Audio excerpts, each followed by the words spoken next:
राधे राधे दोस्तों। आज हम आपको एक ऐसी कहानी सुनाने जा रहे हैं जो दिल को छू जाएगी। ये कहानी है एक बाप के बारे में जो कसाई बन गया। अगर आप हमारे चैनल पर नए हैं तो कृपया हमारे चैनल KTV स्टोरी को लाइक करें, सब्सक्राइब करें और शेयर करें।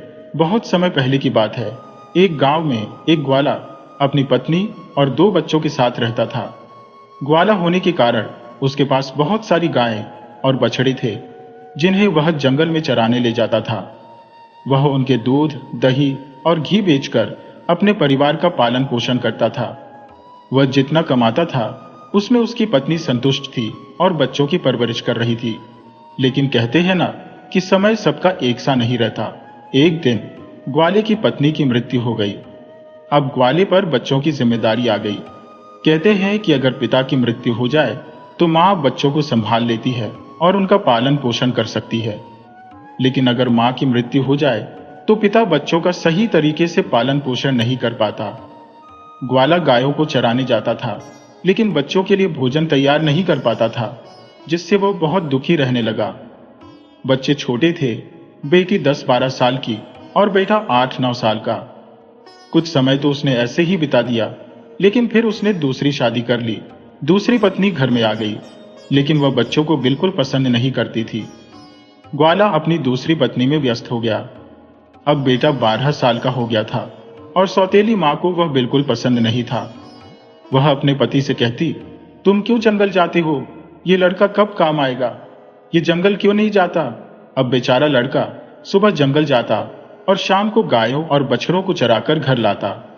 उधर उसकी बहन, जो अब 14-15 साल की हो गई थी, घर के सारे काम करती और अपने भाई के लिए खाना लेकर जंगल पहुंच जाती। वह अपने हाथों से अपने भाई को खाना खिलाती। दोनों भाई बहन एक दूसरे से बहुत प्यार करते थे। वह कहते, पता नहीं हमारे पिताजी को क्या हो गया है, वह तो हम पर बिल्कुल ध्यान नहीं देते। हमारे कितने कष्ट भरे दिन आ गए हैं। तो उसकी बहन अपने भाई को बड़े प्यार से समझाती, तू क्यों घबराता है, तेरी बहन है ना। और वह अपने भाई को अच्छे से दिलासा देती। उसका भाई कहता, मुझे माँ की बहुत याद आती है। अगर हमारी माँ होती तो हमें प्यार से खाना खिलाती। दोनों भाई बहन आंखों में आंसू भरकर अपनी माँ को याद करते और ऐसे ही दिन बीत रहे थे। एक दिन वह लड़का गायों को चराने के लिए जंगल गया। जंगल में एक शेर आ गया। लड़का आगे था और शेर पीछे। लड़के ने दौड़कर एक पेड़ पर चढ़ गया और शेर से कहा, शेर भाई, तुम मुझे क्यों खाना चाहते हो? तब शेर ने कहा, देखो, मैं बहुत भूखा हूं, मैं तुम्हें खाऊंगा। अगर तुम नहीं चाहते कि मैं तुम्हें खाऊं तो मुझे एक गाय या बछड़ा दे दो, जिसे मैं खाकर अपनी भूख मिटा लूं। लड़का कहने लगा, शेर भाई, मैं अपनी बहन का एकमात्र सहारा हूं। मेरी बहन तो मेरे बिना रो रो कर मर जाएगी। मेरे पिता और मेरी सौतेली माता है जो हम दोनों पर बहुत अत्याचार करते हैं, लेकिन मैं अपनी बहन की उम्मीद नहीं टूटने दे सकता। अगर तुम मुझे खाना चाहते हो या गाय बछड़ा खाना चाहते हो तो मैं नहीं दे सकता, क्योंकि इसके लिए मुझे अपने माता पिता से पूछना होगा। तब शेर ने कहा, ठीक है, तुम कल अपने माता पिता से पूछ कर आना। मुझे एक गाय या बछड़ा देना, नहीं तो मैं तुम्हें जरूर खा जाऊंगा। अब लड़का शाम को घर गया और अपने पिता से कहने लगा, पिताजी, आज मुझे जंगल में शेर मिला। उसके पिता ने बिना पूरी बात सुने ही उसके गाल पर 2 थप्पड़ जड़ दिए। बेचारा रोने से सटने लगा, लेकिन फिर भी उसने कहा, पिताजी, मैं आपसे कुछ कहना चाहता हूं, पहले मेरी बात तो पूरी कर लीजिए। जैसे तैसे करके उसने अपने पिता को पूरी बात बताई कि जंगल में उसे शेर मिला था और उसने कहा है कि या तो वह उसे खाएगा या फिर एक गाय या बछड़ा उसे खाने के लिए दे दो। ये सारी बातें उसकी सौतेली माँ सुन रही थी। वह कहने लगी, अरे, गाय बछड़ा नहीं कम होना चाहिए। पता है कितनी कीमत की गाय है, उसके दूध से ही तो हम अपना घर चलाते हैं और तेरी हमारी जिंदगी में कोई महत्व नहीं है। तो इससे अच्छा है कि तुझे ही शेर खा जाए, हमारे जीवन में कोई फर्क नहीं पड़ेगा। अगर ये गाय या बछड़ा खा गया तो कहां से लाएंगे हम गाय? ये कहकर उसकी सौतेली माँ पल्ला झाड़ लेती है। वह बेचारा गमगीन होकर अपनी बहन के पास गया। उसकी बहन ने उसे खाना खिलाया और पूछा, भैया, आज तो इतना उदास क्यों है? तब उसने कहा, बहन, आज मुझे जंगल में शेर मिला था और उसने मुझसे कहा है कि या तो मैं तुझे खाऊंगा या फिर एक गाय या बछड़ा मुझे दे दो। तब उसकी बहन उसे बड़े प्यार से समझाने लगी, भैया तू तो मेरे जीवन का आधार है, तेरे बिना तो मैं रहने की कल्पना भी नहीं कर सकती, और इस पूरे संसार में एक तू ही तो मेरा अपना है जिसे मैं अपना दुख कहती हूँ। तुझे कुछ हो गया तो मैं भी जीवित नहीं रहूंगी। तुम एक काम करना, तुम जंगल जाना और शेर से कहना कि एक बछड़े को खा ले, क्योंकि गाय रहेगी तो बछड़े और भी हो जाएंगे, क्योंकि उसके पिता ने भी उसे यही जवाब दिया था कि अगर शेर तुझे खा जाएगा तो पुत्र तो और भी पैदा हो जाएगा। ये सारी बातें उसकी बहन ने सुन ली थी तो उसने अपने भाई को समझाया, गाय रहेगी तो बछड़े और हो जाएंगे, इसलिए तुम शेर से कहना कि बछड़े को खा ले। उसका भाई बोला, ठीक है बहन। अब वह जंगल गया तो शेर उसका इंतजार कर रहा था। शेर ने कहा, कहो माता पिता से आज्ञा लेकर आए हो या मैं तुम्हें खाऊं? तब लड़के ने सारी बातें बताई कि कैसे उसके माता पिता ने कहा है कि मुझे खा ले, लेकिन मेरी बहन ने कहा है कि तुम एक बछड़े को खा लो। तब शेर एक बछड़े को उठाकर अपनी गुफा में चला गया और लड़का खुशी खुशी गायों को चराने लगा। शाम को जब लड़का घर आया तो उसकी सौतेली माँ और पिता गायों और बछड़ों की गिनती करने लगे, लेकिन एक बछड़ा कम था। ये जानते ही कि एक बछड़ा कम है, वे समझ गए कि जरूर वह बछड़ा शेर का निवाला बन गया है। इस पर उसकी सौतेली माँ और पिता बच्चे पर टूट पड़े। उसके पिता ने छड़ी उठाकर उसे बड़े बेरहमी से मारना शुरू कर दिया। इतना मारा कि मारते मारते बच्चा बेहोश होकर गिर गया। तब उसकी बहन जो देख रही थी, उसे अपने भाई को इतना बुरी तरह पीटना देखा नहीं जा रहा था, लेकिन बेचारी कर भी क्या सकती थी। जब वह बेहोश होकर गिर गया तो उसकी बहन आई और उसे उठाकर अपने कमरे में ले गई। उस पर पानी के छींटे मारे और जब वह होश में आया तो उसे पानी पिलाया और खाना खाने के लिए दिया। दोनों भाई बहन गले मिलकर काफी देर तक रोते रहे। तब उसकी बहन ने कहा, भैया यहां रहना तुम्हारे लिए खतरे से खाली नहीं है। एक काम करो, ये मेरी अंगूठी है जो मेरी माँ की मेरे पास निशानी है। तुम यह अंगूठी पहन लो और ये घर जल्द से जल्द 1-2 दिन में छोड़ दो। तुम कहीं भी रहकर अपना गुजारा कर सकते हो, चाहे तो जंगल से लकड़ियां लाकर उन्हें बेचकर भी अपना पेट पाल सकते हो। तो जितनी जल्दी हो यहां से निकल जाओ। तुम रहोगे तो मुझे आस रहेगी कि मेरा भैया जीवित है और किसी न किसी जिंदगी के मोड़ पर हम जरूर मिल जाएंगे। नहीं तो तुम मुझे अपना पता बता देना, मैं तुमसे मिलने वहीं आ जाया करूंगी। उसके भाई को समझ में सब बातें आ गई। वह कहने लगा, बहन तुम ठीक कह रही हो, लेकिन मैं तुझे कैसे अकेला छोड़कर जा सकता हूँ? तुम पर भी तो माँ बहुत काम करवाती है, बहुत मारती पीटती है। वह कहने लगी, भैया तू ठीक रहेगा तो मैं सब कुछ सहन कर लूंगी, लेकिन तू यहाँ से चला जा। उसका भाई उसकी बात मान लेता है और एक धागा उठाकर उसे अपनी बहन की कलाई में बांध देता है और कहता है, बहन ये मेरी निशानी है, जब भी हम मिलेंगे तो एक दूसरे को देखकर पहचान लेंगे। ये कलाई का धागा कभी टूटने मत देना। वह कहने लगी, ठीक है भाई। जब दोनों भाई बहन बातें कर रहे थे तो उनकी सौतेली माँ उनकी बातें सुन रही थी।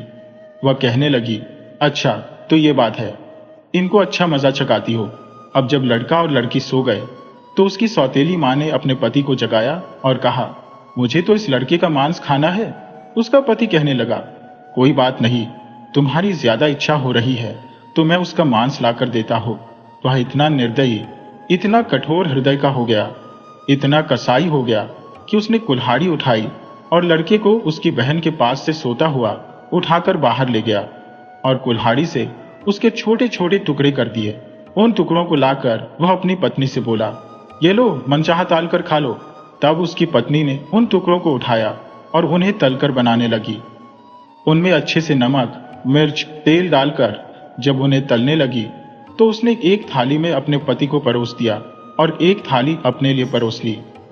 तभी उसे ध्यान आया कि बहन भाई का तो बहुत गहरा प्यार है, क्यों ना बहन को भी उसके भाई का मांस खिला दो तो बड़ा अच्छा आनंद आएगा। वह बहन को बुलाई और एक थाली में उसके लिए भी परोस दिया और कहा, खाओ। अब उसकी बहन सोचने लगी, इतने प्यार से तो मेरी माँ ने आज तक मुझे नहीं परोसा, जरूर कोई बात है। जैसे ही वे लोग उस तले हुए मांस को खाने लगे, तभी बहन ने देखा कि उसकी थाली में वही उंगली आ गई जिसमें अंगूठी थी। बहन तुरंत पहचान गई, क्योंकि वह सुबह उठकर अपने भाई को खोज रही थी, लेकिन वह कहीं दिखाई नहीं दिया।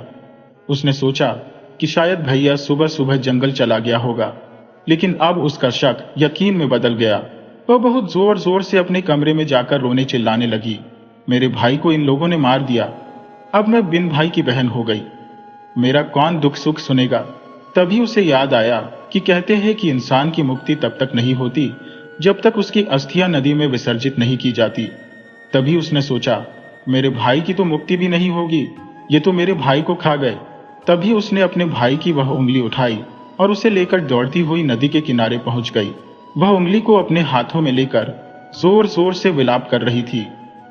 बड़े जोर जोर से वह रो रही थी, भगवान को याद कर रही थी, क्योंकि वह लड़की बहुत संस्कारी थी, बहुत पूजा पाठ करती थी। वह हमेशा भगवान से यही प्रार्थना करती थी, हे भगवान मेरे भैया की रक्षा करना। उस दिन भी वह कहने लगी, हे भगवान इस संसार में मेरा कोई नहीं था, उसको भी तूने ले लिया। माँ को तो पहले ही छीन लिया, अब मैं किसके लिए जीवित रहूंगी, मैं कैसे रहूंगी। तभी उसने कहा, मैं भी अपनी जान इस नदी में दे दूंगी। तभी उसने उंगली को नदी में डाल दिया और प्रार्थना करने लगी, हे भगवान मेरे भैया की मुक्ति हो जाए, वह जहां कहीं भी है उसकी आत्मा को शांति मिले।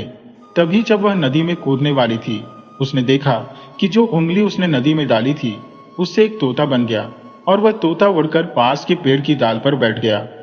तोता अपनी बहन से कहने लगा, बहन तू क्यों दुखी होती है, मैं तेरा भाई हूं। तूने अच्छा किया जो तूने नदी में यह उंगली डाल दी, इससे मेरी मुक्ति हो गई और मुझे तोते का जन्म मिल गया है। मेरी बहन तू चिंता मत कर, मैं तोता रहकर भी तेरी हर तरह से मदद करूंगा। तुझे जो भी दुख सुख है, हम दोनों बहन भाई फिर भी आपस में बातें किया करेंगे। यह देखकर उसकी बहन को थोड़ी तसल्ली हुई कि चलो मेरा भाई किसी भी रूप में मेरे पास तो है। अब वह घर लौट आई। अब उसकी सौतेली माँ उससे घर का सारा काम करवाती और बड़ी खुश रहती कि चलो अब इसके कोई भाई भी नहीं है। लेकिन जैसे ही उसे काम से फुर्सत मिलती, लड़की बाग बगीचे में जाती और उसका भाई उसका इंतजार करता रहता। वह उससे बातें करती। खूब देर बातें करने के बाद भाई उसके लिए अच्छे अच्छे फल देता। बहन ये खा लो। अब राखी का त्योहार आ रहा था तो वह कहने लगा, बहन तुम चिंता मत करो, अगर हमारे माता पिता तुम्हें बाग बगीचे में भी नहीं आने देते तो मैं घर के आसपास किसी जाल पर बैठा हुआ तुम्हें दिखाई दूंगा। बहन बड़ी खुश थी कि चलो उसका भाई उसका ख्याल रख रहा है, दोनों भाई बहन कम से कम बातें तो करते हैं। अब वह बहन थोड़ी शांत और खुश रहने लगी। अब राखी का त्योहार नजदीक था तो उसके भाई ने सोचा कि मुझे अपनी बहन के लिए कुछ करना चाहिए। यह तो उन निर्दयी जालिम लोगों के बीच में रहती है जिन्होंने मेरा ऐसा हाल किया, कहीं मेरी बहन का ना कर दे, उनसे तो मुझे बदला लेना होगा। तोता बना उसका भाई। उसके मन में अपने माता पिता के प्रति इतनी नफरत हो गई थी कि वह उन्हें जीवित देखना नहीं चाहता था। उसे यही डर था कि जो इन्होंने मेरे साथ किया है, कहीं मेरी बहन को भी काटकर पकाकर ना खा जाए। अब तोते ने सोचा कि मुझे कुछ करना पड़ेगा। उसने प्रभु से प्रार्थना की, प्रभु मेरी बहन की रक्षा करना। तभी उसे ख्याल आया और वह एक लोहार के पास पहुंचा। लोहार के पास जाकर कहने लगा, माँ पिता ने मारा, माँ ने मरवाया, बहन सरासर रोही, मुझे काटकर थाली में परोसा। बहन सरासर रोही, मैं हरियल तोता बना हो। फिर लोहार कहने लगा, रे तोते तुम क्या कह रहे हो, मेरी समझ में नहीं आ रहा। फिर तोते ने कहा, माँ ने मरवाया, पिता ने मारा, बहन सरासर रोही। अब तोते को बोलता हुआ देखकर लोहार को थोड़ा इंटरेस्ट आया कि यह तोता क्या कहना चाहता है, इसकी बात मुझे सुननी चाहिए। वह कहने लगा, तोता तो मुझे खोलकर बताओ, तुम क्या कहना चाहते हो। तब तोता कहने लगा, मैं और मेरी बहन है, एक परिवार है हमारा, जिसमें मेरे माँ है, पिता है। जो मेरी माँ मर गई तो सौतेली माँ जा गई। वह हमें बहुत कष्ट देती थी और उन्होंने मुझे काटकर थाली में पकाकर खा लिया। लोहार को बताता है तो लोहार समझ जाता है और कहता है, अरे दोस्त तुम्हारी तो बड़ी दुख भरी कहानी है, यह सुनकर तो मुझे रोना आ रहा है। तुम बताओ तुम मुझसे क्या चाहते हो। अगर तुम कहोगे तो मैं अपनी जान भी तुम्हारे लिए हाजिर कर दूंगा, तुम्हारी हर मदद करूंगा। तब तोता कहने लगा, भाई मुझे कुछ नहीं चाहिए, तुम मेरे लिए एक ऐसी कैंची बना दो जो तलवार से भी तेज हो। तब लोहार कहने लगा, बस इतनी सी बात, मैं तुम्हारे लिए ऐसी कैंची बनाऊंगा जो एक बार में ही अपना दुश्मन का काम तमाम कर दे। तो लोहार ने तोते के लिए ऐसी कैंची बनाई जो बहुत तेज थी, तलवार से भी तेज। जब कैंची बन गई तो लोहार ने कहा, तोता भाई तुम्हारे लिए मैंने कैंची बना दी है। तब तोता कहने लगा, इस कैंची को मेरे पंखों में छुपा दो। अब लोहार ने उसके पंखों में कैंची छुपा दी। अब तोता अपने घोंसले पर आ गया। उसने अपनी बहन को अभी कुछ नहीं बताया था। उसकी बहन उससे मिली, बातें की और भोजन खाकर दोनों भाई बहन ने खाया और वह वापस घर चली गई। अगले दिन तोता एक सुनार के पास पहुंचा और सुनार से कहने लगा, बाप ने मारा, मां ने मरवाया, बहन सरासर रोही, मैं हरियल तोता बना हूं। सुनार कहने लगा, अरे भाई तुम क्या कह रहे हो, मेरी समझ में कुछ नहीं आ रहा। वह कहने लगा, बाप ने मारा, मां ने मरवाया, मुझे काटकर कढ़ाई में तलवाया और बहन सरासर रोही। अब सुनार ने उसकी बात कुछ कुछ सुनी तो उसे भी सुनने की उत्सुकता हुई कि तोता क्या कहना चाहता है। तब सुनार तोते से कहने लगा, दोस्त तुम मुझे सीधा सीधा बताओ, तुम क्या कहना चाहते हो। तब तोते ने कहा, मेरे माता पिता ने, जो मेरी सौतेली माँ है, मुझे मारकर मरवा दिया। मेरे पिता ने मुझे कुल्हाड़ी से काटकर छोटे छोटे टुकड़े बनाए और कढ़ाई में तलकर दोनों माता पिता ने मुझे बड़े आनंद के साथ खाया।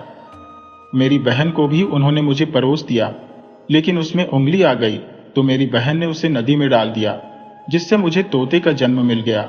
उसकी सारी कहानी जब वह सुनार को बताता है तो सुनार को बहुत ज्यादा हमदर्दी हो जाती है और वह रोने लगता है। भाई तेरे साथ तो बहुत बुरा हुआ, तेरी तो बहुत दुख भरी कहानी है, बता मैं तेरी क्या मदद कर सकता हूँ। तब तोता कहने लगा, देखो सुनार भाई, रक्षाबंधन आ रहा है और मैं अपनी बहन को कुछ गहने देना चाहता हूँ, तो तुम मेरी बहन के लिए कुछ गहने बना दो। सुनार कहने लगा, बस इतनी सी बात, बताओ क्या क्या गहने बनाना है, मैं वह सब बना दूंगा। तुम कहो तो मैं तुम्हारे लिए अपनी जान भी हाजिर कर दूंगा। तुम कहोगे कि पहाड़ पर चढ़ जा तो मैं उस पर भी चढ़ जाऊंगा, लेकिन मैं तुम्हारी सब मदद करूंगा। अब सुनार ने उसकी बहन के लिए कुछ गहने बना दिए। जब गहने बन गए तो उसने तोता से कहा, तोता भाई तुम्हारे लिए गहने बन गए हैं, अगर तुम्हें किसी और चीज की जरूरत हो तो वह भी मुझे बता दो। तोता कहने लगा, नहीं, और तुम्हारा बहुत बहुत धन्यवाद है, तुमने जो मेरी बहन के लिए इतने सुंदर गहने बना दिए।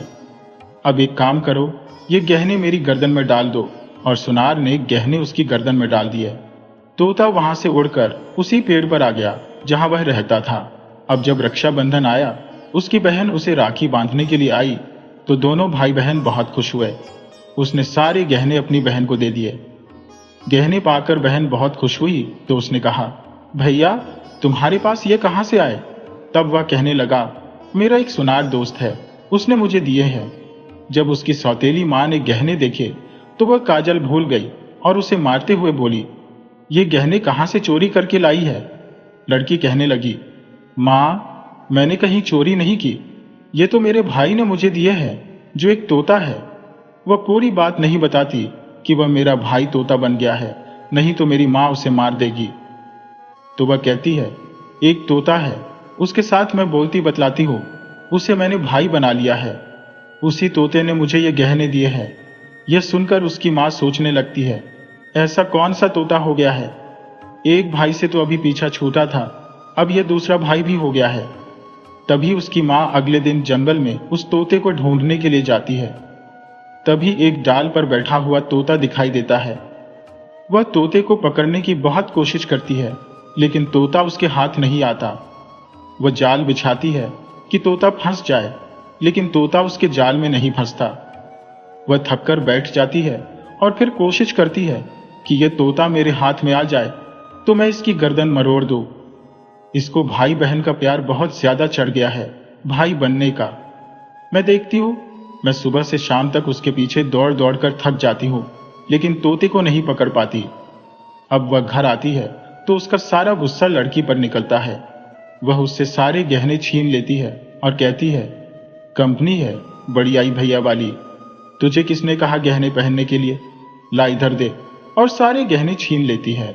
जब अगले दिन लड़की फिर तोते से मिलने जाती है तो तोता कहता है, बहन, जो मैंने गहने दिए थे वह गहने कहाँ हैं? तब वह कहती है, भैया, वह गहने तो मेरी माँ ने मुझसे छीन लिए। यह सुनकर तोते को बहुत गुस्सा आता है और वह कहता है, अब बस, अब इनके पाप का घड़ा भर चुका है, अब इन्हें सजा मिलनी चाहिए। अब तोता घर के बाहर एक पेड़ की डाल पर बैठ जाता है और इंतजार करता है कि कब उसके माता पिता बाहर निकले। जब लड़की बाहर काम कर रही थी तो किसी बात पर उसकी माँ से झगड़ रही थी और बहुत जोर जोर से डांट रही थी, हाथ भी उस पर उठा रही थी। तभी उसका बाप भी आ गया और वह छड़ी उठाकर लड़की को पीटने लगा। यह तोता पेड़ पर बैठा हुआ देख रहा था तो उसे देखा नहीं गया और वह अपने बाप और सौतेली माँ पर झपट पड़ा। उसके पंखों में छुपी हुई कैंची से उसने दोनों की आंखों में घुसा दी। अब दोनों अंधे हो गए और तड़पने लगे। तभी उसने कैंची को अपनी चोंच से उठाया और उनकी गर्दन पर वार कर दिया। दोनों एक ही बार में धरती पर गिर पड़े और उनसे तोता कहने लगा, तुमने बहुत पाप किए हैं, अब मैं तुम्हें किसी भी कीमत पर नहीं छोड़ सकता। उन दोनों को कैंची से मारकर मरने के कगार पर ला दिया। वे कहते हैं, हमें माफ कर दो भैया, हमें क्यों मार रहे हो? तोता कहता है, तुमने मुझे काट कर थाली में परोस कर खा लिया और कहते हो मेरा क्या बिगाड़ा है? वे मर जाते हैं। तब तोता अपनी बहन से कहता है, बहन, चल, अब हम यहाँ नहीं रहेंगे, क्योंकि यहाँ रहते हैं तो हमें अपने पुराने दिन याद आएंगे, जिन्हें सोच सोच कर हम दुखी होते रहेंगे। उसकी बहन भी कहती है, हाँ भैया, हम अब यहाँ नहीं रहेंगे। दोनों भाई बहन कहते हैं, कोई हमें अलग ना कर सके। तभी ये दोनों वहां से चल देते हैं और चलते चलते एक मंदिर में पहुंच जाते हैं। अब दोनों भाई बहन उस मंदिर में रहने लगते हैं। बहन तो पहले से ही बहुत पूजा पाठ करती थी, बहुत संस्कारी थी। अब तोता भी बहुत पूजा पाठ करता है। पास में एक सरोवर था, वह अपने पंखों को गीला करके लाता है और शिवलिंग पर जल चढ़ाता है। लड़की भी माता रानी की बहुत पूजा करती है, शिव जी की पूजा करती है। ऐसे ही दिन बीत रहे थे। उनकी सच्ची श्रद्धा और भक्ति को देखकर एक दिन पार्वती माता महादेव जी से कहने लगी, देखो कितने दुखिया बहन भाई हैं, इनकी सारी कहानी देखकर तो मुझे रोना आ जाता है। कितने मन से तन से आपकी सेवा करते हैं। तब शिव जी कहने लगे, पार्वती, यह तो संसार सागर है, अब किस किस का दुख भरेंगे? लेकिन पार्वती कहती है, नहीं, मुझसे इनका दुख नहीं देखा गया। दोनों भाई बहन हैं, आप जाइए और उसके भाई को पहले रूप में दे दीजिए। अब जब पार्वती माता कहने लगी तो शिव जी को तो आना ही पड़ता है। तो जब बहन पूजा कर रही थी और उसका भाई पंख में पानी लाकर शिवलिंग पर चढ़ा रहा था, तभी महादेव और पार्वती प्रकट हुए और उनसे मनचाहा वरदान मांगने के लिए कहा। तो लड़की ने कहा, मुझे कुछ नहीं चाहिए, मैं तो बस इतना चाहती हूँ कि मेरा भैया पहले की तरह पहले रूप में आ जाए और हम भाई बहन को कोई अलग ना कर सके। उसकी यह बात सुनकर महादेव और पार्वती बहुत खुश होते हैं और उन्हें वरदान देते हैं कि उसका भाई पहले जैसा हो जाए। अब वह पहले की तरह मनुष्य बन जाता है, तोता मनुष्य बन जाता है। दोनों भाई बहन बहुत खुश होते हैं और महादेव पार्वती की कृपा से वे दोनों भाई बहन बहुत प्यार से रहने लगते हैं। अब दोनों मेहनत मजदूरी करने लगे और एक दूसरे का ख्याल रखने लगे। ऐसे ही धीरे धीरे दिन बीत रहे थे। हे माता रानी, हे भगवान महादेव, जैसे आपने उस लड़की और लड़के का दुख दूर किया, वैसे ही इस कहानी को सुनने वाले और सुनाने वाले के सभी दुखों को दूर करना। किसी को इतना कष्ट ना देना, किसी बहन को किसी भाई से अलग मत करना। भगवान जी, किसी का भी दुख, ऐसा कष्ट, ऐसे सौतेले माता पिता किसी को ना मिले जैसी सौतेली माँ उसको मिली। कहते हैं ऐसे ही उनके माता पिता के साथ हुआ। दोस्तों, अगर आपको हमारी कहानी पसंद आई हो तो कृपया हमारे चैनल को ज्यादा से ज्यादा लाइक करें, सब्सक्राइब करें और शेयर करें। राधे राधे।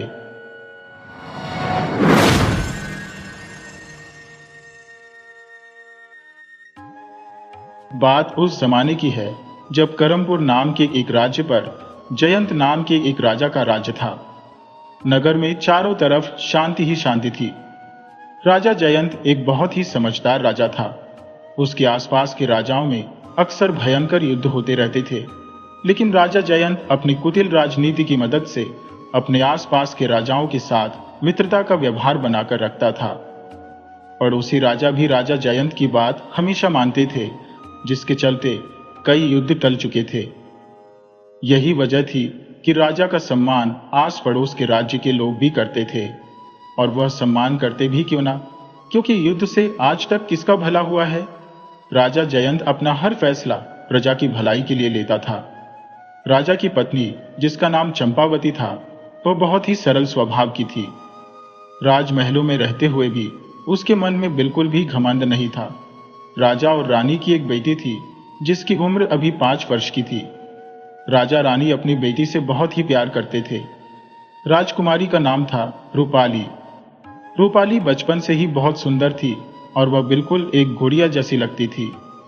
इस तरह से राजा का भरा पूरा परिवार था, लेकिन अभी तक उसके राज्य के उत्तराधिकारी ने जन्म नहीं लिया था। मतलब यह कि राजा का कोई बेटा नहीं था, जिसके कारण रानी अक्सर ही परेशान रहती थी। एक बार की बात है, जब राजा अपने दरबार में बैठे हुए थे, उसी समय नगर के 2 साहूकार वहां पर आए। साहूकार बोले, महाराज, आपकी जय हो। महाराज, हमारा न्याय कीजिए। हम लोग ठगी का शिकार हो गए हैं। हम तो इस कदर ठगे गए हैं कि हमारी आने वाली पीढ़ियां भी इस ठगी से बाहर नहीं निकल पाएंगी। मेहरबानी करके हमें बचा लीजिए महाराज। राजा ने कहा, आप दोनों पहले शांत हो जाइए। आपके साथ न्याय अवश्य होगा, लेकिन न्याय करने से पहले मुझे इस मामले के बारे में पूरी जानकारी दीजिए। आप दोनों के इस तरह से परेशान होने से कोई समाधान निकलने वाला नहीं है। आप दोनों मुझे पूरी बात विस्तार से बताइए, तभी तो मैं दोषियों को सजा दे पाऊंगा। उनमें से पहला सेठ कहने लगा, महाराज, कल जब मैं अपनी दुकान में बैठा हुआ था, तभी एक आदमी मेरी दुकान पर आया। वह मुझसे सभी तरह के हीरे जवाहरात दिखाने के लिए कहने लगा। उस आदमी का पहनावा एक अमीर आदमी के जैसा था। मुझे लगा कि शायद वह कोई व्यापारी होगा। यह सोचकर मैंने उसे सोने के बने हुए आभूषण दिखाना शुरू कर दिया। मेरे पलक झपकते ही उसने मेरे सारे आभूषण नकली आभूषणों से बदल दिए और वहां से 9-2-11 हो गया और मेरे असली गहने अपने साथ ले गया। राजा ने कहा, सेठ जी, क्या आपको उस समय इस बात की भनक नहीं लगी कि उस ठग ने आपके गहने बदल दिए हैं? साहूकार बोला, महाराज, मुझे इस बात की थोड़ी सी भी भनक नहीं लगी। दरअसल वह आदमी मेरे आभूषणों के जैसे नकली आभूषण अपनी योजना के अनुसार साथ में ही लेकर आया था। जब तक मैं इस पूरे मामले को समझ पाता, वह वहां से चंपत हो चुका था। राजा ने कहा, आखिर नगर में ऐसा कौन सा ठग पैदा हो गया? तब राजा ने दूसरे साहूकार से पूछा, सेठ जी, आप भी मुझे बताइए कि आपके साथ क्या हुआ? दूसरा सेठ कहने लगा, महाराज, मेरे साथ भी एक बहुत ही अजीब घटना घटी। महाराज, उस ठग ने सेठ जी के यहां से जितना भी सोना चांदी लूटा था, वह मेरे यहां पर बेचकर चला गया और साथ ही उसने आधे से ज्यादा गहने मुझे नकली बेच दिए। राजा ने कहा, सेठ जी, आप सोना खरीदते समय उस सोने की परख नहीं करते कि वह शुद्ध है या फिर मिलावटी? आखिर आपने कैसे नकली गहने उससे खरीद लिए? साहूकार बोला, महाराज, मैंने उसके गहनों की जांच की थी, लेकिन सभी गहनों की जांच मैं उस समय नहीं कर पाया था। इसी बात का फायदा उस ठग ने उठाया। राजा ने कहा, आप दोनों अपने अपने घर जाइए, मैं आप दोनों की सहायता जरूर करूंगा। मैं अभी अपने मंत्री से कहकर आपको शाही खजाने में से 100-100 स्वर्ण मुद्राएं दिलवा देता हूं, जिससे कि आप अपना व्यापार फिर से शुरू कर सकेंगे। परंतु उससे भी ज्यादा जरूरी बात मेरे लिए यह है कि मैं जल्दी से जल्दी उस ठग को पकड़ो। दोनों साहूकार राजा को प्रणाम करके अपने अपने घरों को लौट गए। राजा ने उसी समय अपने मंत्री को बुलाया और उससे कहने लगा, मंत्री जी, आप जल्द से जल्द उस ठग का पता लगाइए कि आखिर इतना बड़ा ठग कौन है। मैं उसे देखना चाहता हूं। आप आज से ही उसकी खोज शुरू करवा दीजिए, वरना कल तक तो वह हमारे नगर में बहुत ही आतंक मचा देगा। मंत्री ने कहा, महाराज, मैं अभी से आपके आदेश का पालन करने में लग जाता हूं। मैं पूरी कोशिश करूंगा कि जल्दी से जल्दी उस ठग को पकड़कर आपके सामने पेश कर दूं। मंत्री राजा की आज्ञा लेकर उसी समय ठग की खोज में निकल गया। शाम के समय जब राजा अपनी पत्नी के कक्ष में गया तो उसने देखा कि उसकी रानी बहुत ही उदास थी। यह देखकर राजा ने पूछा, महारानी, आखिर आप उदास क्यों हैं? ऐसा क्या हुआ? रानी बोली, महाराज, आपको तो मेरा दुख मालूम है। मैं पुत्र वियोग में भावनाओं में बह जाती हूँ, जिसके कारण मेरी आंखों में आंसू आ जाते हैं। राजा ने कहा, महारानी, आप एक राजा की पत्नी है, आपको इस तरह से दुखी होना शोभा नहीं देता। आपका पुत्र तो यह सारा नगर है। एक राजा और रानी का पहला बेटा तो उनकी प्रजा होती है। आप इस तरह से आगे कभी भी उदास मत होना। रानी कहने लगी, महाराज, आपकी बात बिल्कुल सत्य है। मैं आगे से यही कोशिश करूंगी कि मेरे कारण आपको भविष्य में कोई परेशानी ना हो। दूसरी तरफ मंत्री, जो कि ठग की तलाश में निकला था, उसने अपना भेष बदला और एक साधारण आदमी के कपड़े पहनकर वो नगर में घूमने लगा। घूमते घूमते वह एक गांव में पहुंचा जिसका नाम था मटकेपुर। मंत्री गांव के लोगों से पूछताछ करने लगा। इसी दौरान उसे गांव का एक आदमी मिला। मंत्री ने उसके पास जाते ही उसे 2 सोने की अशर्फियां दे दी और फिर कहने लगा, भाई, आपको मालूम है कि मैंने आपको यह धन क्यों दिया है? वह आदमी बोला, जी, जरूर आपको मुझसे कोई काम होगा, इसीलिए आपने यह धन मुझे दिया है। मंत्री बोला, सच में तुम तो बहुत ही समझदार हो। असल बात तो यह है कि मुझे एक जानकारी चाहिए। मुझे एक ऐसे आदमी की तलाश है जो इस इलाके का सबसे बड़ा ठग हो। बात यह है कि मैं यहाँ के राजा का मंत्री हूँ और हमारे राजा का आदेश है कि हमारे नगर में जो आदमी सबसे बड़ा ठग है उसे महाठग का सम्मान दिया जाएगा। ऐसे चतुर और चालाक आदमी को महाराज अपना दरबारी बनाना चाहते हैं। वह आदमी बोला, अरे मंत्री जी, बस इतनी सी बात? आपको ठग की तलाश है ना? तो मेरी बात ध्यान से सुनिए। हमारे पूरे नगर में जो सबसे बड़ा ठग है वह इसी गांव में रहता है। उसका नाम है कनक। वह एक खानदानी ठग है। अभी हाल ही में वो शहर के 2 साहूकारों को लूट कर आया है। ये सम्मान उसके अलावा किसी और को देना उचित नहीं रहेगा। इसका हकदार तो सिर्फ वही है। मंत्री समझ गया कि उसकी मंजिल अब मिल चुकी थी। वो तुरंत उस ठग का पता पूछकर ठग के घर की तरफ चल दिया। लेकिन मन ही मन में उसने यह विचार किया कि इस आदमी की तरह वो ठग तो इतना मूर्ख नहीं होगा। अगर मैंने उससे यही झूठ बोला तो वह तुरंत मेरे झूठ को पकड़ लेगा। उसके साथ मुझे ठग विद्या का ही प्रयोग करना होगा। मुझे उसको दरबार तक ले जाने के लिए कोई नई कहानी गढ़नी पड़ेगी। वह मन ही मन में कुछ योजना बनाते हुए ठग के घर पहुंच गया। उसने दरवाजे पर आवाज लगाई, अरे भाई, कोई घर पर है तो जरा बाहर आओ। अंदर से ठग जनेश्वर अपने दरवाजे पर आया। उसने कहा, बताइए, आप कौन हैं और आपको किससे मिलना है? मंत्री बोला, मुझे जनेश भाई से मिलना है। उनसे कुछ काम है, एक बहुत ही जरूरी काम। जनेश्वर बोला, तुम्हारे सामने इस समय जनेश ही खड़ा है। कहो तुम्हें मुझसे क्या काम है? मंत्री जी बोले, जनेश्वर भाई, सारी बातें इस तरह से खुले में नहीं की जा सकती। आजकल तो बातें भी हवा में उड़कर लोगों में फैल जाती हैं। जनेश्वर बोला, अगर ऐसी बात है तो चलिए अंदर आ जाइए। मंत्री अंदर चला गया। तब जनेश ने कहा, तो अब बताओ भाई, क्या बात है? मंत्री बोला, भाई जनेश्वर, सबसे पहले तो मैं तुम्हें अपना परिचय दे दूं। मेरा नाम फोगटमल है और मैं तुम्हारे पड़ोस के ही राज्य का निवासी हूं। मैं एक महाशातिर ठग हूं। मेरे राज्य से मुझे देश निकाला दे दिया गया है। मैं अभी इस राज्य में एक कमरा लेकर रह रहा हूं। जनेश ने कहा, बात को गोल गोल मत घुमाओ, ये बताओ कि तुम मेरे यहां पर क्यों आए हो? मंत्री बोला, अरे भाई जनेश, मैं तुम्हारे किस्से सुनकर तुम्हारे पास आया हूं कि तुम बहुत ही शातिर ठग हो, लेकिन तुम तो 1 नंबर के डरपोक दास निकले। अच्छा, मैं चलता हूं। मैं तो सोच रहा था कि हम दोनों मिलकर अपनी ठग विद्या से कोई नया कांड करेंगे, लेकिन लगता है कि मैं गलत जगह पर आ गया हूं।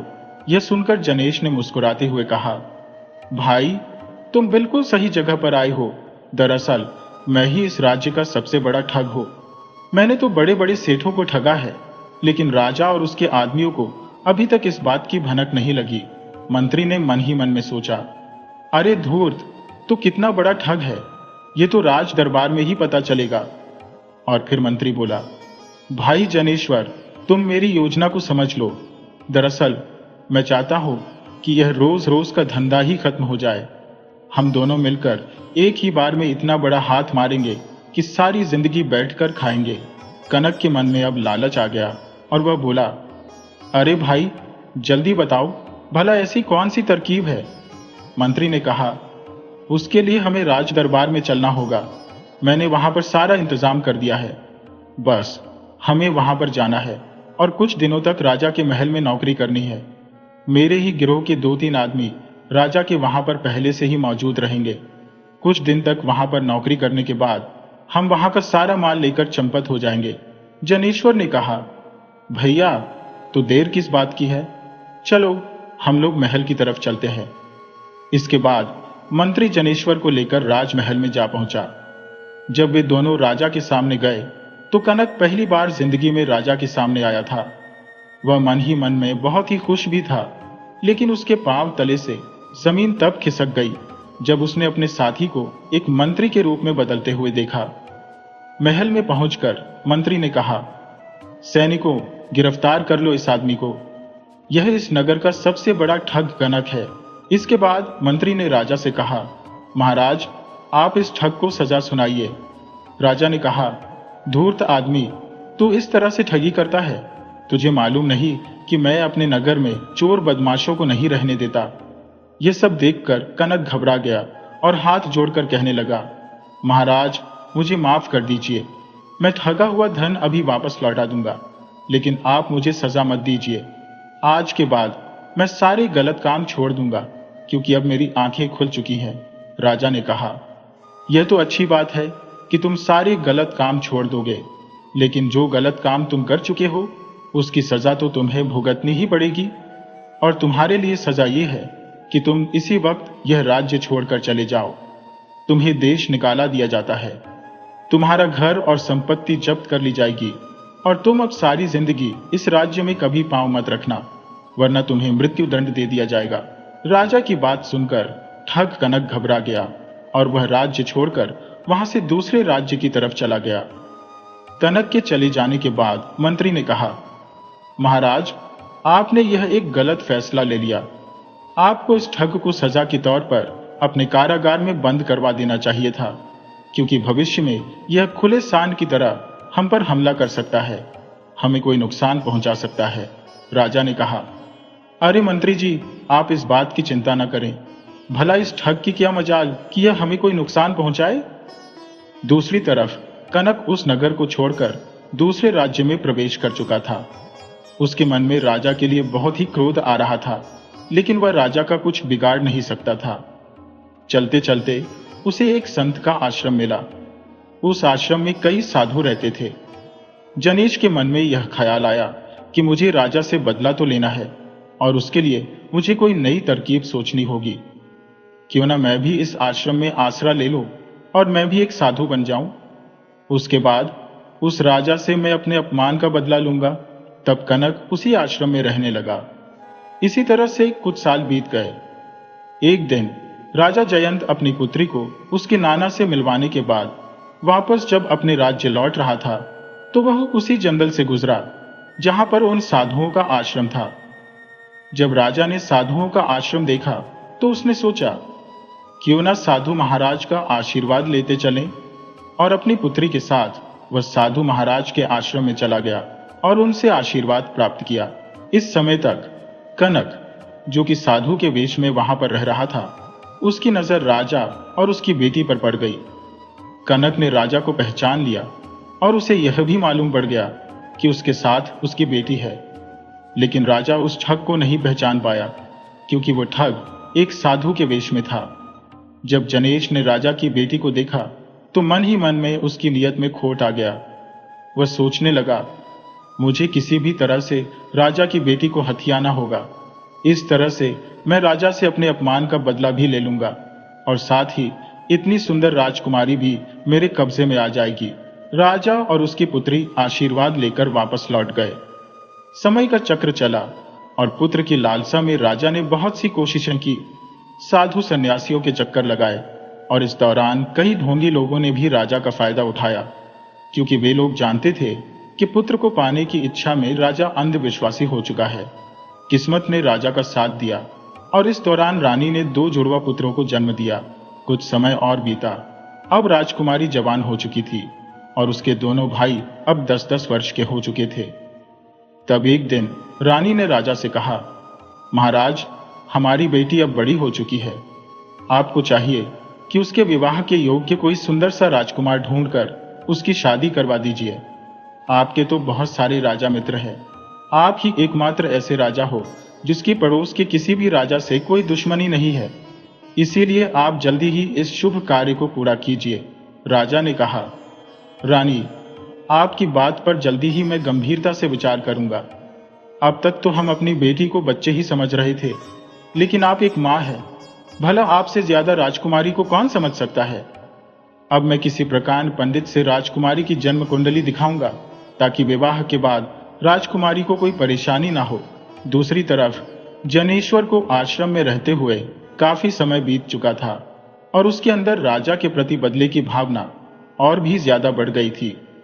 अब वह एक साधु का वेश बना चुका था, लेकिन अंदर ही अंदर से उसका मन पहले की ही तरह था। वह हमेशा राजा को नुकसान पहुंचाने के बारे में सोचता रहता। उसने अपने मन में एक योजना बनाई कि किस प्रकार से वह राजकुमारी को हथियाएगा और राजा से अपने अपमान का बदला लेगा। उसने निश्चय कर लिया था कि वह एक साधु के वेश में राजा के महल में जाएगा। जनेश ने अगले ही दिन हिम्मत जुटाई और वह राजा के महल की तरफ चल दिया। मन ही मन में उसके अंदर यह भय भी था कि कहीं राजा उसे पहचान ना ले, क्योंकि कई वर्षों पहले राजा उसे देश निकालने की सजा दे चुका था और अब वह एक बार फिर से राजमहल में पहुंचा। ठग, जो कि साधु के वेश में था, राजमहल में पहुंचा तो एक तेजस्वी संत लग रहा था। राजा ने जब देखा कि एक बहुत ही पहुंचे हुए महात्मा जी राज दरबार में पधारे हैं, तो उसने सोचा, यह अवश्य ही मुझसे कोई याचना करने के लिए आए होंगे। चलो, यह भी अच्छा हुआ, क्योंकि मुझे भी किसी अच्छे विद्वान महात्मा की आवश्यकता थी जो कि राजकुमारी की जन्म कुंडली को देख सके और उसका भविष्य बता सके। ऐसा सुनहरा मौका बार बार तो आएगा नहीं। राजा ने साधु के वेश में आए हुए जनेश का स्वागत किया और उनसे कहने लगा, महात्मा जी, आप तो कोई बहुत ही पहुंचे हुए तेजस्वी संत लगते हैं। कृपया बताइए कि आप कहाँ रहते हैं। जनेश ने कहा, महाराज, संत महात्माओं का कोई ठौर ठिकाना नहीं होता। अच्छा लगा तो आपके बगीचे में भी समाधि लग सकती है, नहीं तो फिर जंगल में पहुंच जाएंगे। न तो हम किसी राज्य के हैं और ना ही हमारा कोई स्थायी राजा है। हम जिस राज्य में रहते हैं, जिस राज्य का अन्न जल ग्रहण करते हैं, वह राज्य हमारा हो जाता है। इस समय हम आपके महल में हैं, तो समझ लीजिए हम आपके राज्य के हैं।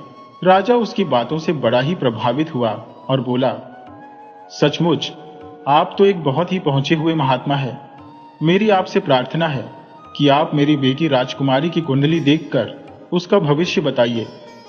साधु बोला, महाराज, मैं तो सिर्फ राजकुमारी का चेहरा देखकर ही उसका भविष्य बता सकता हूं। आप अपनी राजकुमारी को बुलवा लीजिए, क्योंकि बात यह है कि मैं ज्यादा देर तक एक जगह पर नहीं ठहरता। ठग मन ही मन में यह सोच रहा था कि मैं जिस काम के लिए आया था वह तो अपने आप ही पूरा हो रहा है। राजा ने उसी समय एक दासी को भेजकर राजकुमारी को दरबार में आने का आदेश दिया। दासी ने जाकर राजकुमारी को बताया कि महाराज ने आपको दरबार में बुलाया है, तो उसे हैरानी हुई कि आखिर पिताजी को मुझसे ऐसा कौन सा काम आन पड़ा। और फिर राजकुमारी तुरंत ही राजा के सामने पहुंच गई। राजा ने साधु से कहा, लीजिए महात्मा जी, हमारी राजकुमारी आ गई। अब आप इनका भविष्य देखकर बताइए। महात्मा बने हुए ठग ने राजकुमारी को आश्रम में देखा था, तभी से वह उस पर मोहित हो चुका था। लेकिन जब आज उसने राजकुमारी को अपने सामने देखा तो उसकी सुंदरता देखकर वह दंग रह गया। थोड़ी देर तक वह राजकुमारी के चेहरे को देखता रहा और उसके बाद वह राजा से बोला, महाराज, घोर अपशकुन, राजकुमारी का भविष्य तो बहुत ही बुरा है। यूं कहिए कि राजकुमारी आपके ऊपर मंडराती हुई एक विपत्ति है और यह विपत्ति 7 दिन के बाद ही आप पर आने वाली है। 7 दिन के बाद आपकी मृत्यु हो जाएगी और उसके 7 दिन के बाद आपकी रानी मर जाएगी और ठीक उसके 7 दिन के बाद आपके दोनों जुड़वा बेटे मर जाएंगे। अगर कोई बचेगा तो बस यह कुल घात नहीं। राजा बोला, महात्मा जी, यह आप कैसी बातें कर रहे हैं? मेरी राजकुमारी भला ऐसी कैसे हो सकती है? साधु ने कहा, महाराज, मैंने जो कुछ भी कहा है वह इसका भविष्य देखकर कहा है, और आप तो जानते ही हैं कि संत का वचन कभी मिथ्या नहीं होता। संत कभी झूठ नहीं बोलते, क्योंकि झूठ बोलने से मेरा कोई फायदा या नुकसान तो होने वाला है नहीं। आप ये बताइए, क्या ये बात सच नहीं कि राजकुमारी के जन्म के बाद कई सालों तक आपको पुत्र से वंचित रहना पड़ा? असल में आपको कई वर्षों पहले ही पुत्र की प्राप्ति हो जाती, लेकिन इस राजकुमारी के दुर्भाग्य के कारण आपको इतने सालों तक पुत्र प्राप्ति से वंचित रहना पड़ा, और अब इसकी बुरी छाया के कारण आपके कुल का सर्वनाश हो जाएगा। आप इसे एक पुत्री की नजर से देख रहे हैं। अगर आप अपनी अंतरात्मा से पूछेंगे तो आपको सच्चाई पता लग जाएगी। राजा जयंत अंधविश्वासी तो था ही। उसे लगा कि महात्मा जी बिल्कुल ठीक बोल रहे हैं। वह भयभीत हो गया, और जब उसने भय की दृष्टि से अपनी बेटी को देखा तो उसे राजकुमारी के रूप में अपनी मौत नजर आने लगी। उसे लगा कि राजकुमारी सच में उसकी मृत्यु का कारण बनेगी, जबकि राजकुमारी अब कोई छोटी बच्ची नहीं थी। उसने ठग की नजर को भांप लिया था। वह समझ चुकी थी कि यह आदमी कोई महात्मा नहीं है, ये जरूर कोई ढोंगी है, और इसकी मुझ पर बुरी नजर है। किसी भी तरह से छल करके यह मुझे पाना चाहता है। वह राजा से कहने लगी, पिताजी, यह आदमी कोई साधु महात्मा नहीं है। आप इसकी बातों पर बिल्कुल भी विश्वास न कीजिए। आप चाहें तो मेरा भविष्य किसी और महात्मा जी से दिखा सकते हैं।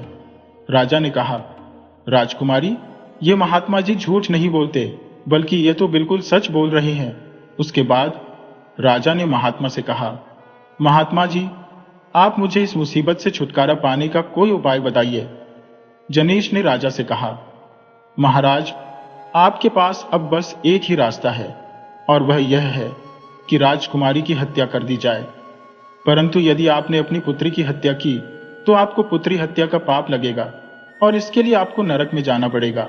राजा ने कहा, नहीं महात्मा जी, मैं अपने हाथों से राजकुमारी की हत्या नहीं करना चाहता।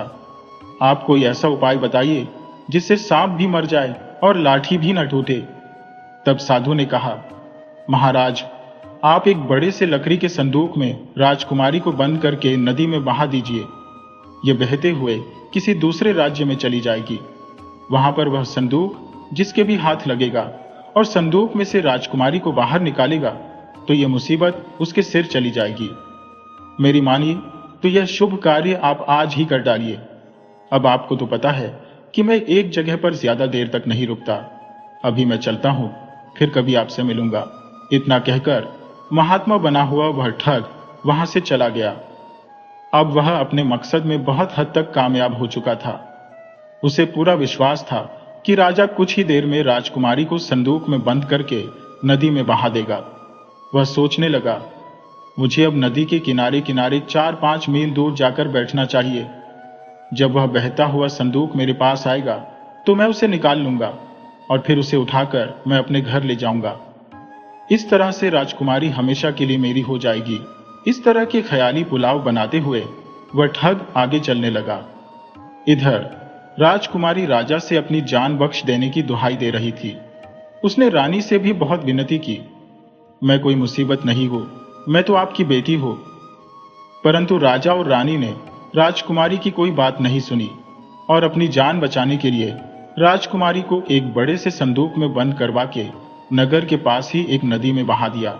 राजा ने अपने एक जासूस को भी उस बक्से के पीछे लगा दिया कि जाकर देखो कि इस संदूक को कौन पाएगा, और यह मुसीबत हमारे राज्य में रह जाएगी या फिर किसी दूसरे राज्य में। इधर वह संदूक नदी में बहता हुआ आगे आगे जा रहा था। वो गुप्तचर भी छिप छिपाते उस संदूक का पीछा कर रहा था। तभी उसने देखा कि एक राजा अपने सैनिकों के साथ शिकार करके लौट रहा था। प्यासा होने के कारण वह जल पीने के लिए नदी में उतर गया। अचानक उसकी नजर उस बहते हुए संदूक पर पड़ी। उसने अपने सैनिकों को आदेश दिया कि संदूक को बाहर निकाल कर लाया जाए।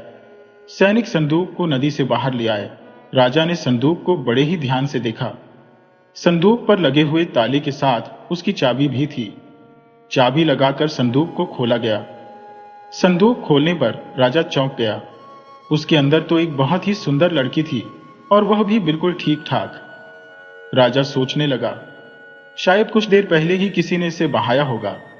राजा ने राजकुमारी को संदूक से बाहर निकाला और उससे पूछा, तुम कौन हो और तुम्हें किस अपराध के दंड के कारण इस संदूक में बंद करके बहा दिया गया है? राजकुमारी बोली, राजा, मेरी पिछली जिंदगी के बारे में जानकर आप क्या करेंगे?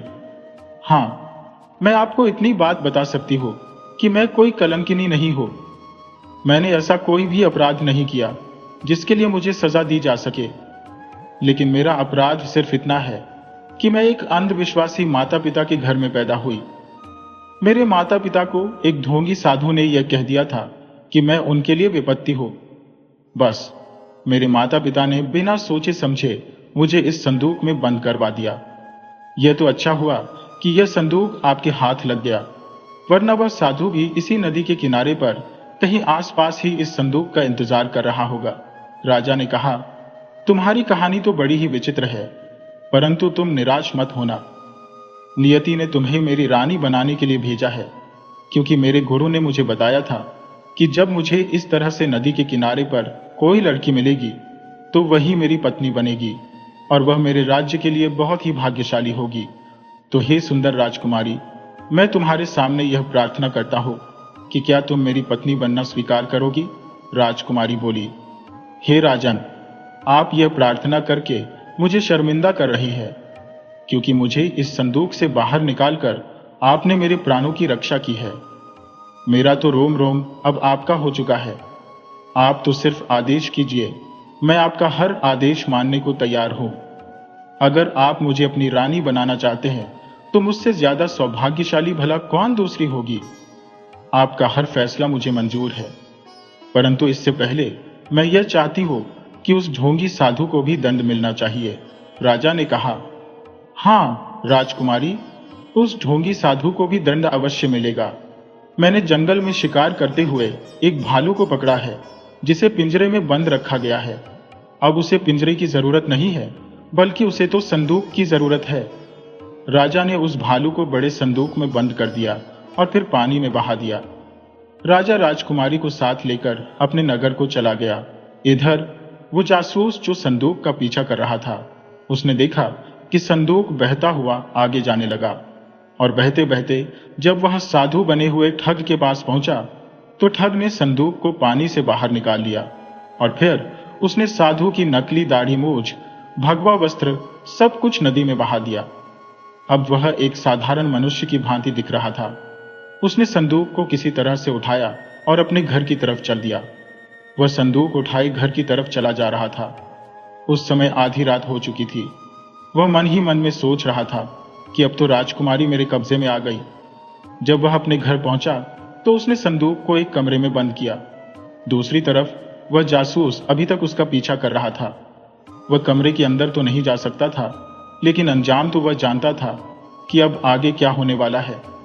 वह सोच रहा था कि यह ठग जिसे राजकुमारी समझकर लाया है, उस संदूक के अंदर तो एक भालू बंद है, और यह भालू आज उस ठग को अच्छा सबक सिखाएगा। ऐसे ढोंगी के साथ यही होना चाहिए। इधर जब जनेश ने जल्दी से संदूक का ताला खोला तो वो भालू, जो कि काफी समय से गुस्से में संदूक के अंदर बैठा हुआ था, संदूक से बाहर आ गया। जैसे ही वह संदूक से बाहर आया तो वह ठग पर टूट पड़ा और उसे नोच नोच कर खाने लगा। ठग सोच रहा था कि राजा ने उसके साथ छल किया है, लेकिन जब उसकी सांसें टूटने लगी तो उसे ख्याल आया कि गलती तो मेरी ही थी। जिंदगी भर मैंने लोगों के साथ धोखा किया, आज उसी की सजा मुझे मिल रही है। थोड़ी ही देर के बाद भालू ने जनेश को मार दिया और फिर दरवाजे की कुंडी खोलकर वह जंगल को चला गया। जब वह जासूस अगले दिन राजा के पास पहुंचा तो उसने अपनी आंखों से देखा हुआ सारा हाल राजा को कह सुनाया कि महाराज, वह जो महात्मा जी आपके पास आए थे वह कोई महात्मा नहीं, बल्कि एक ढोंगी साधु था जो कि राजकुमारी को पाना चाहता था, और उस ढोंगी की बात मानकर आपने राजकुमारी को संदूक में बंद करके पानी में बहा दिया। इसके बाद उस जासूस ने सारी बातें विस्तार से महाराज को बता दी। सारी सच्चाई जानकर राजा को अपने आप पर बहुत ही क्रोध आ रहा था, साथ ही साथ वह अपने कर्मों पर शर्मिंदा भी था। कुछ दिन के बाद वह अपनी बेटी के ससुराल गया और अपनी बेटी से माफी मांगने लगा, लेकिन राजकुमारी ने तो उसे पहचानने से भी इनकार कर दिया। निराश होकर राजा वापस अपने राज्य लौट आया। अब वह पश्चाताप की आग में जल रहा था और फिर धीरे धीरे वह बीमार रहने लगा। जब राजकुमारी को पता लगा कि उसके पिता पश्चाताप की अग्नि में जल रहे हैं, तो वह उनसे मिलने के लिए आ गई। वह अपने पिता से मिलने के लिए आई और उसने अपने पिता को माफ कर दिया। तो दोस्तों, मुझे पूरी उम्मीद है कि आपको यह कहानी बहुत ही पसंद आई होगी। तो इसी तरह की कहानियां देखने के लिए आप चैनल को सब्सक्राइब कर लीजिए, वीडियो को लाइक कीजिए और साथ ही अपने अच्छे अच्छे कमेंट करना बिल्कुल मत भूलिए।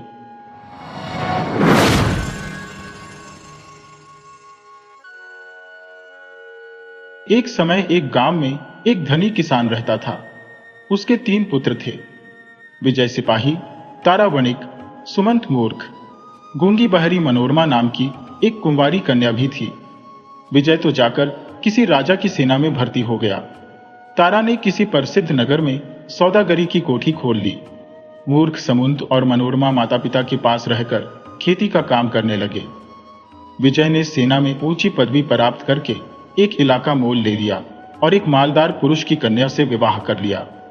उसकी आमदनी का कुछ ठिकाना न था, परंतु फिर भी कुछ न बचता था। विजय एक समय इलाके पर पहुंचकर किसानों से बटाई मांगने लगा। किसान बोले कि महाराज, हमारे पास न बैल है, न हल, न बीज। बटाई कहां से दें? पहले ये सामग्री जमा कर दो, फिर आपको इलाके से बहुत अच्छी आमदनी होने लगेगी।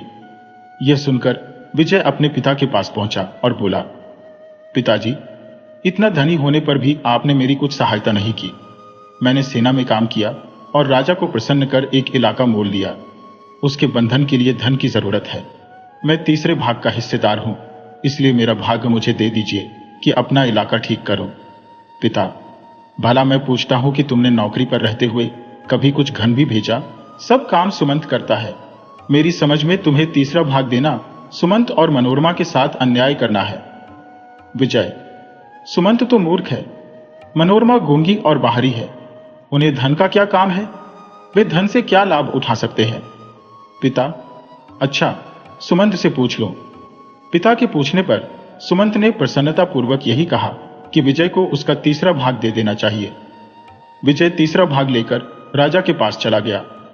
तारा ने भी व्यापार में बहुत धन संचय करके एक धनी पुरुष की पुत्री से विवाह किया, परंतु धन की लालसा फिर भी बनी रही। वह भी पिता के पास आकर तीसरा भाग मांगने लगा। पिता, मैं तुम्हें एक कौड़ी भी देना नहीं चाहता। विचारो तो, तुमने सौदागरी की कोठी खोलकर इतना धन इकट्ठा किया, कभी पिता को भी पूछा? यहां जो कुछ है सब सुमंत की कमाई का फल है। उसका पेट काटकर तुम्हें दे देना अनुचित है। तारा, मूर्ख सुमंत को धन लेकर करना ही क्या है? आपके विचार में सुमंत जैसे मूर्ख से कोई भी पुरुष अपनी कन्या ब्याह देगा? कदापि नहीं। रही मनोरमा, वह गूंगी और बाहरी है। मैं सुमंत से पूछ लेता हूं कि वह क्या कहता है। तारा के पूछने पर सुमंत ने तीसरा भाग देना तुरंत स्वीकार कर लिया और तारा भी अपना भाग लेकर चंपत हुआ।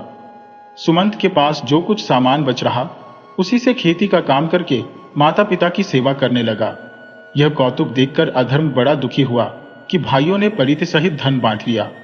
जूती पैजार कुछ भी न हुई। 3 भूतों को बुलाकर कहने लगा, देखो, विजय, तारा, सुमंत 3 भाई हैं। धन बांटते समय उन्हें आपस में झगड़ा करना उचित था, परंतु मूर्ख सुमंत ने सब काम बिगाड़ डाला। उसी की मूर्ता से तीनों भाई आनंद से जीवन व्यतीत कर रहे हैं। तुम जाओ और एक एक के पीछे पड़कर ऐसा उत्पात मचाओ कि सब के सब आपस में लड़ मरे। देखना, बड़ी चतुराई से काम करना। तीनों भूतः धमारवतार। जो तीनों को आपस में लड़ा लड़ा कर मार न डाला, तो हमारा नाम अधर्मराज के भूत ही नहीं।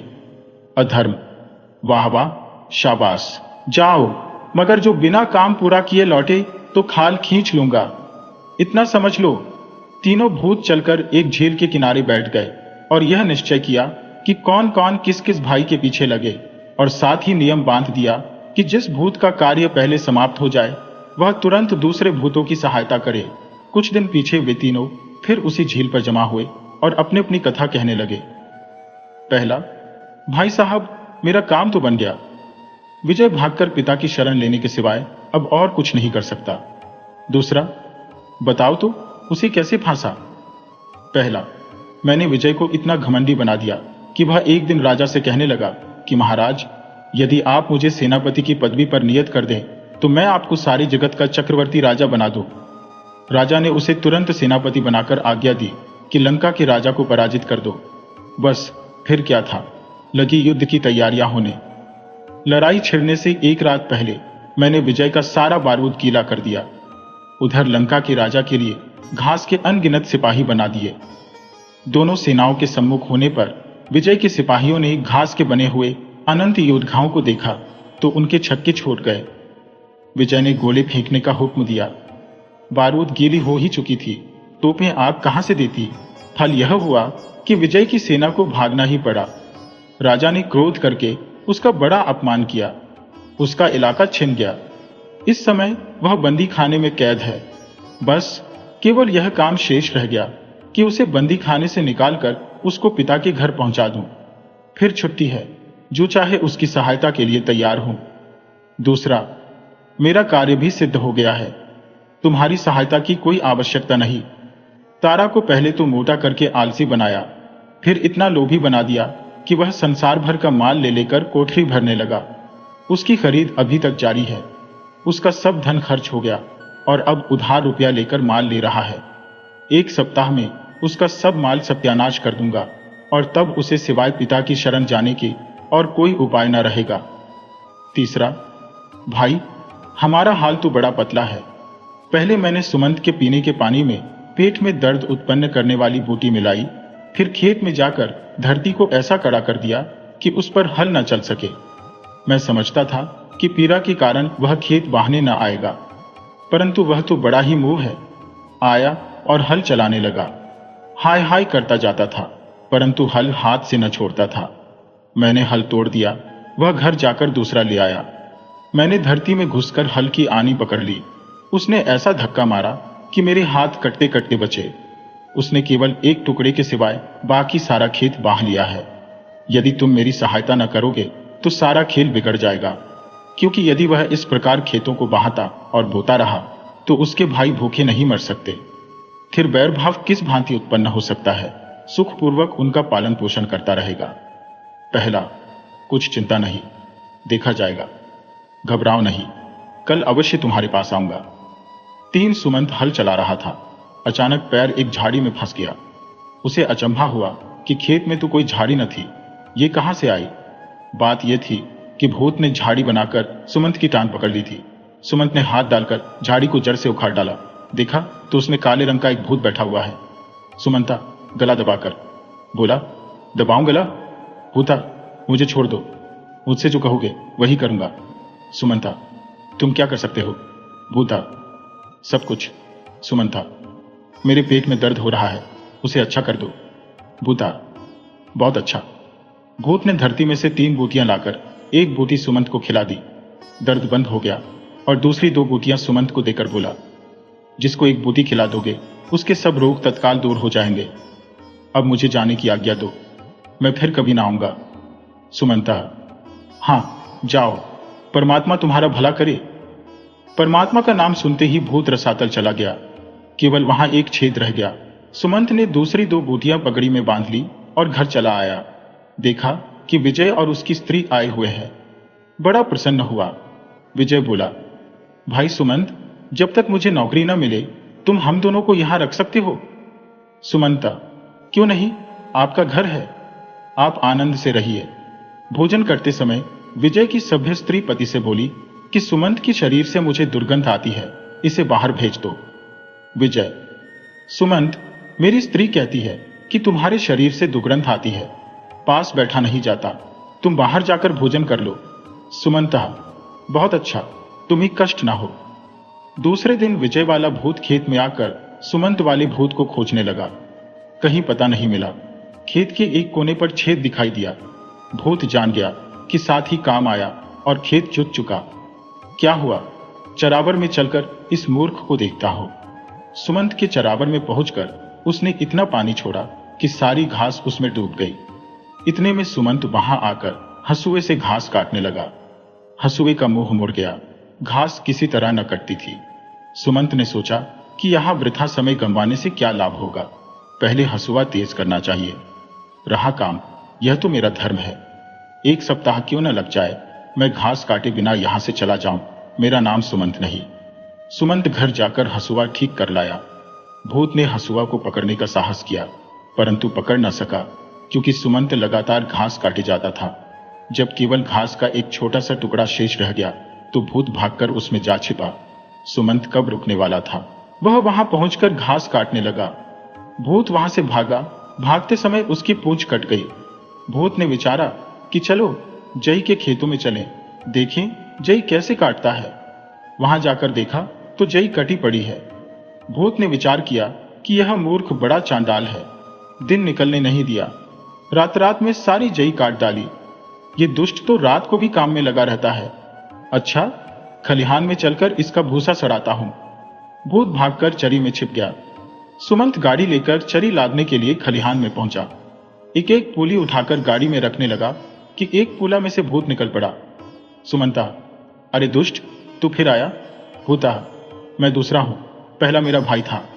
सुमंता, कोई हो, अब जाने न पाओगे। भूता, कृपा करके मुझे छोड़ दीजिए, आप जो आज्ञा दें वही करने को तैयार हूं। सुमंता, तुम क्या कर सकते हो? भूता, मैं भूसे के सिपाही बना सकता हूं। सुमंता, सिपाही क्या काम देते हैं? भूता, तुम उनसे जो चाहो सो काम करा सकते हो। सुमंता, वे गाना गा सकते हैं। भूता, क्यों नहीं? सुमंता, अच्छा बनाओ। भूता, तुम चरी के पुले लेकर यह मंत्र पार आरो। हे पुले, मेरी आज्ञा से सिपाही बन जा और फिर पुले को धरती पर मारो, सिपाही बन जाएगा। सुमंत ने वैसा ही किया। पुले सिपाही बनने लगे, यहां तक कि पूरी पलटन बन गई और मरु बाजा बजने लगा।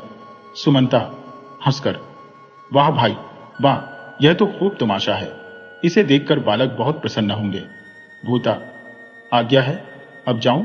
सुमंता, नहीं, अभी मुझे फिर पुली बना देने का मंत्र भी सिखा दो, नहीं तो ये हमारा सारा अनाज ही चट कर जाएंगे।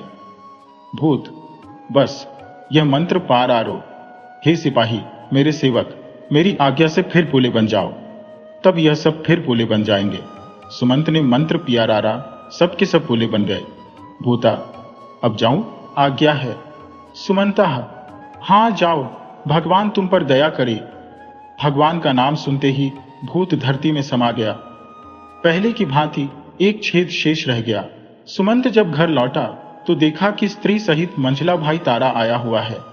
वह सुमंत से बोला, भाई सुमंत, लहनेदारों के डर से भागकर तुम्हारे पास आए हैं। जब तक कोई रोजगार न करे यहां ठहर सकते हैं कि नहीं? सुमंता, क्यों नहीं, घर किसका और मैं किसका, आप आनंद से रहिए। भोजन परसे जाने पर तारा की स्त्री ने तारा से कहा कि मैं गंवार के पास बैठकर भोजन नहीं कर सकती। तारा, भाई सुमंत, मेरी स्त्री तुमसे घिन करती है, बाहर जाकर भोजन कर लो। सुमंता, अच्छी बात है, आपका चित्त प्रसन्न चाहिए। दूसरे दिन तारा वाला भूत सुमंत को दुख देने के वास्ते खेत में पहुंचकर साथियों का ढूंढने लगा, पर किसी का पता न चला। खोजते खोजते एक छेद तो खेत के कोने में मिला, दूसरा खलिहान में। उसे मालूम हो गया कि दोनों के दोनों यमलोक जा पहुंचे। अब मुझे से इस मूर्ख की बनेगी, देखो कहां बचकर जाता है। अतः वह सुमंत की खोज लगाने लगा। सुमंत उस समय मकान बनाने के वास्ते जंगल में वृक्ष काट रहा था। दोनों भाइयों के आ जाने से घर में आदमियों के लिए जगह न थी। भाई यह चाहते थे कि अलग अलग मकान में रहे, इसलिए मकान बनाना आवश्यक हो गया था। भूत वृक्ष पर छककर शाखाओं में बैठ सुमंत के काम में विघ्न डालने लगा। सुमंत कब टलने वाला था। संध्या होते होते उसने कई वृक्ष काट डाले। अंत में उसने उस वृक्ष को भी काट दिया जिस पर भूत छा बैठा था। टहनियां काटते समय भूत उसके हाथ में आ गया। सुमंता, है तुम फिर आ गए? भूता, नहीं नहीं, मैं तीसरा हूं, पहले दोनों मेरे भाई थे। सुमंता, कुछ भी हो, अब मैं नहीं छोड़ने का। भूता, तुम जो कुछ कहोगे वही करूंगा, कृपा करके मुझे जान से न मारिए। सुमंता, तुम क्या कर सकते हो? भूता, मैं वृक्ष के पत्तों से सोना बना सकता हूं। सुमंता, अच्छा बनाओ। भूत ने वृक्ष के सूखे पत्ते लेकर हाथ से मली और मंत्र पियारार कर सोना बना दिया। सुमंत ने मंत्र सीख लिया और सोना देखकर प्रसन्न हुआ। सुमंता, भाई भूत, इसका रंग तो बड़ा सुंदर है, बालकों के खिलौने इसके अच्छे बन सकते हैं। पुता, अब आज्ञा है, जाओ। सुमंता, जाओ, परमेश्वर तुम पर अनुग्रह करे। परमेश्वर का नाम सुनते ही यह भूत भी भूमि में समा गया। केवल छेद ही छेद बाकी रह गया। घर बनाकर तीनों भाई सुखपूर्वक जीवन व्यतीत करने लगे। जन्माष्टमी के त्योहार पर सुमंत ने भाइयों को भोजन करने को नेवता भेजा। उन्होंने उत्तर दिया कि हम गवारों के साथ परिति भोजन नहीं कर सकते। सुमंत ने इस पर कुछ बुरा नहीं माना। गांव के स्त्री पुरुष, बालक और बालिकाओं को एकत्र करके भोजन करने लगा। भोजन करने के उपरांत सुमंत बोला, क्यों भाई मित्रों, एक तमाशा दिखलाऊं? सब, हाँ, दिखा लाइए। सुमंत ने सूखे पत्ते लेकर सोने का एक टोकरा भर दिया और लोगों की ओर फेंकने लगा। किसान लोग सोने के टुकड़े लूटने लगे। आपस में इतना धक्कम धक्का हुआ कि एक बेचारी बूही कुचल गई। सुमंत ने सबको धिक्कार कर कहा, तुम लोगों ने बूही माता को क्यों कुचल दिया? शांत हो जाओ तो और सोना दो। यह कहकर टोकरी का सब सोना लुटा दिया। फिर सुमंत ने स्त्रियों से कहा कि कुछ गाओ। स्त्रियां गाने लगी। सुमंता, हूं, तुम्हें गाना नहीं आता? स्त्रियां, हमें तो ऐसा ही आता है, और अच्छा सुनना हो तो किसी और को बुला लो। सुमंत ने तुरंत ही भूसे के सिपाही बनाकर पलटन खड़ी कर दी। बैंड बजने लगा। गंवार लोगों को बड़ा ही अचंभा हुआ। सिपाही बड़ी देर तक गाते रहे। तब सुमंत ने उनको फिर भूसा बना दिया और सब लोग अपने अपने घर चले गए। प्रातःकाल विजय ने यह चचार सुनी तो हांफता हांफता सुमंत के पास आया। बोला, भाई सुमंत, यह सिपाही तुमने किस रीति से बनाए थे? सुमंता, क्यों, आपको क्या काम है? विजय, काम की एक ही कही, सिपाहियों की सहायता से तो हम राज्य जीत सकते हैं। सुमंता, यह बात है, तुमने पहले क्यों नहीं कहा? खलिहान में चलिए, वहां चलकर जितने कहो उतने सिपाही बना देता हूं, परंतु शर्त यह है कि उन्हें तुरंत ही यहां से बाहर ले जाना, नहीं तो वे गांव का गांव चट कर जाएंगे। अतएव खलिहान में जाकर उसने कई पलटने बना दी और पूछा, बस कि और? विजय, प्रसन्न होकर, बस बहुत है, तुमने बड़ा एहसान किया। सुमंता, एहसान की कौन सी बात है?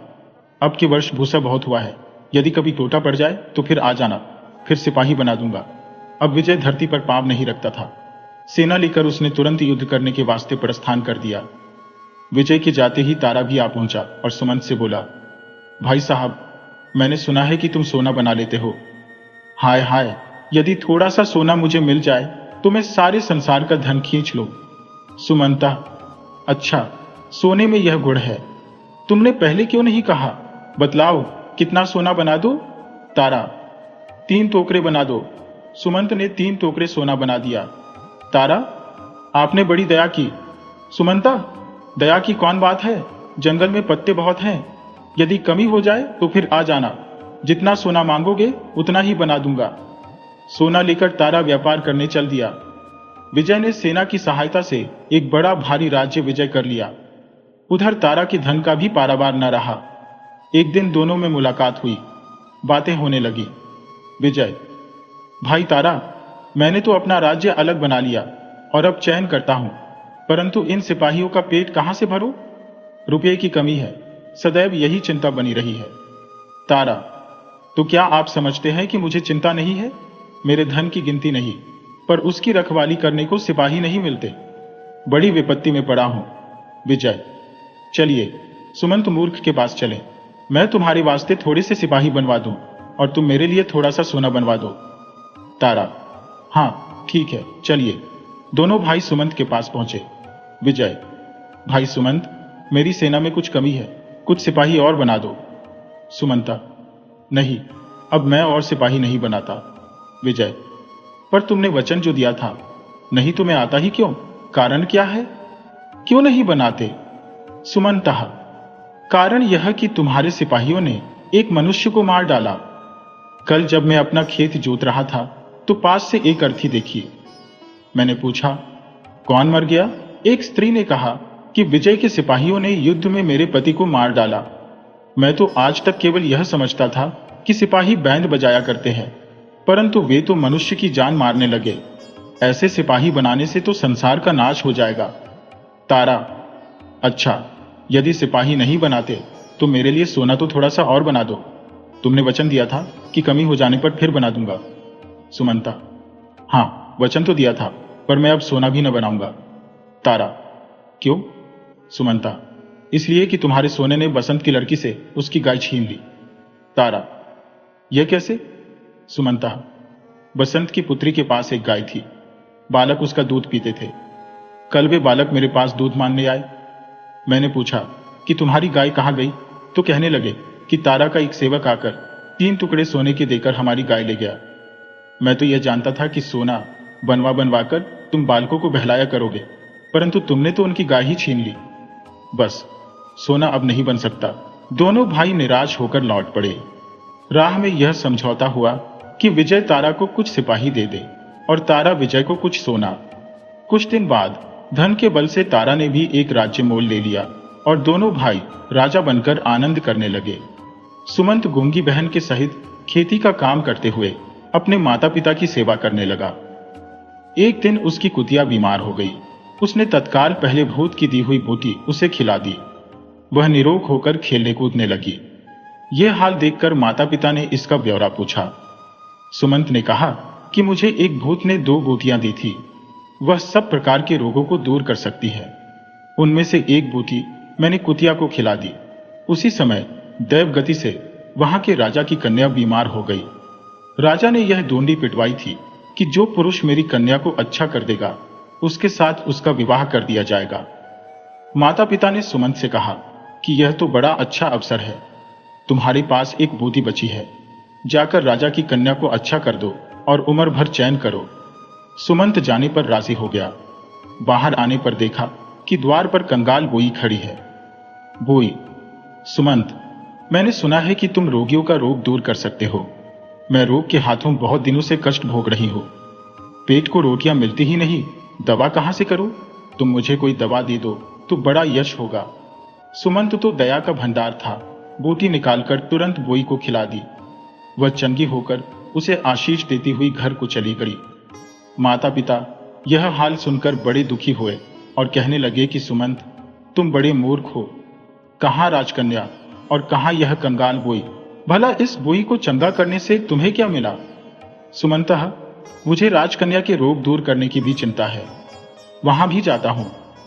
माता, बूटी तो है ही नहीं, जाकर क्या करोगे? सुमंत, कुछ चिंता नहीं, देखो तो सही क्या होता है। समदर्शी पुरुष देवरूप होता है।